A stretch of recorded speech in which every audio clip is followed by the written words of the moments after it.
Лидерот на ВМРО-ДПМН е Никола Груевски. Иако не е на власт, се уште работи 24/7. Имено оваа недела покрај посетата на судовите во кои се увери дека се детално реконструирани во текот на неговото владење, најде време да го посети и специјалното јавно обвинителство.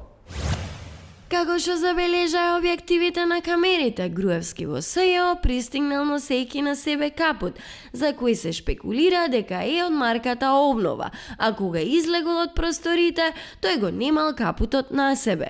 Од СДСМ велат дека ова е само дел од остварувањето на нивната програма да ги вратат парите назад кај граѓаните. Па така на бројачо на Триумфална капија е запишано дека се вратени 150 евра, колку што чинел капутот, и 270 денари кои Груевски ги имал во него. Планирано е да го продат капуто и парите да ги донират за филтри на рек Битола, а остатокот да се искористи за покачвање на пензите. Стои во соопштението од СДСМ.